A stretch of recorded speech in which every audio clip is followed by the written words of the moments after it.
안녕하세요, 버니입니다. 최근 바다 건너 반가운 소식이 들려왔는데요. 바로 이스라엘과 레바논이 해상 경계 획정에 극적 타결을 했다는 소식입니다. 천연가스전이 대거 분포한 앞바다의 영유권을 놓고 10년 넘게 해상 영유권 분쟁을 해온 두 나라였기에 더 뜻깊은 소식이었는데요. 두 나라가 가스전 개발로 경제적 이익을 얻게 되면 군사적 긴장이 누그러질 것이란 기대와 함께 러시아산 가스의 대체 수입처가 될 가능성도 함께 열리게 됩니다. 첨예하게 갈등해오던 이스라엘과 레바논은 어떻게 최종적으로 극적인 합의를 이루게 되었을까요? 오늘은 이스라엘과 레바논에 그동안 어떤 일들이 있었는지, 두 나라의 협상이 어떤 결과를 가져올 수 있을지 알아보도록 해요.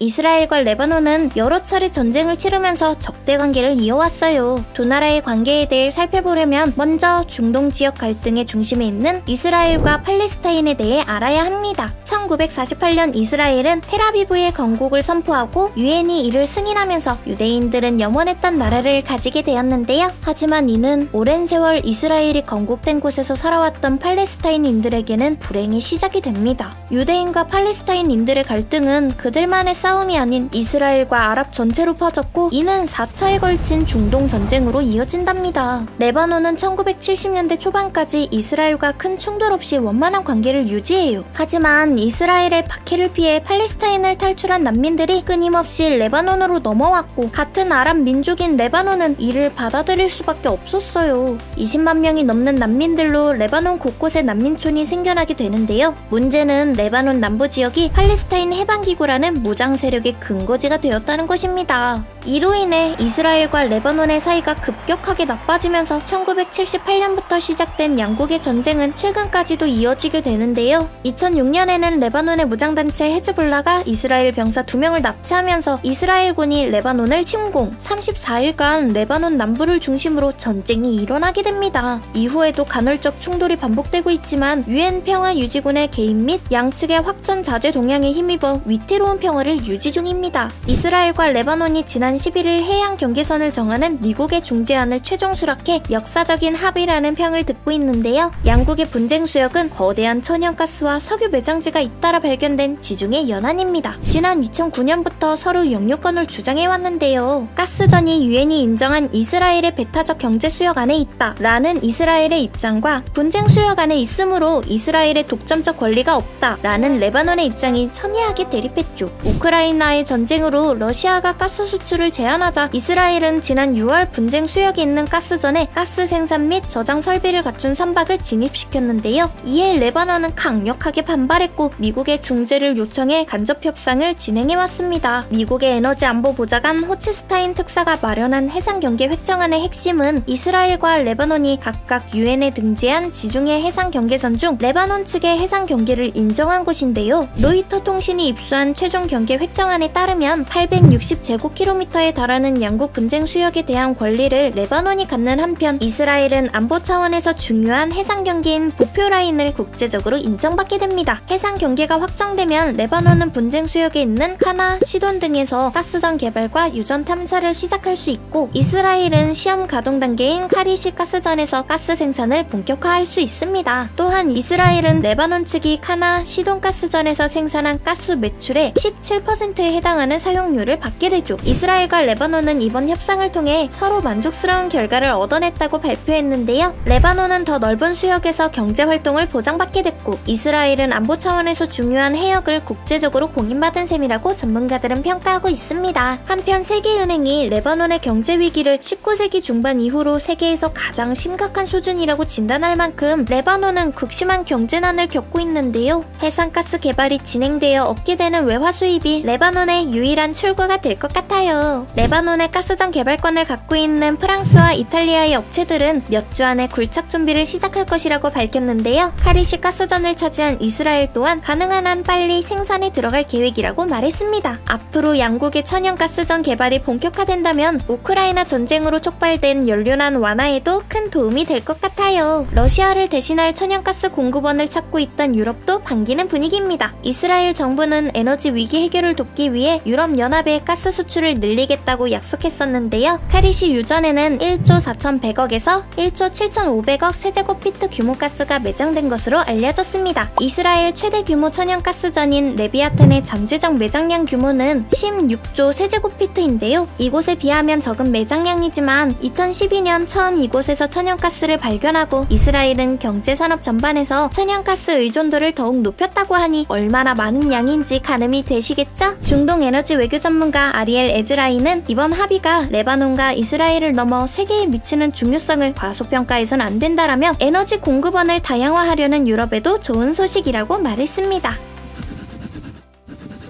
이번 합의가 잘 마무리된다면 경제 상황이 좋지 않은 레바논이 경제 위기에서 좋아질 수 있을 것으로 기대하고 있습니다. 또한 EU는 러시아에 의존하다 에너지 위기를 겪고 있는데 이번 합의로 에너지난을 벗어날 수 있을 것으로 예상됩니다. 여러모로 이득이 되는 이스라엘과 레바논의 해상 경계 획정안. 이를 계기로 지중해의 가스 생산기를 열어주길 바랍니다. 이상 버니였습니다.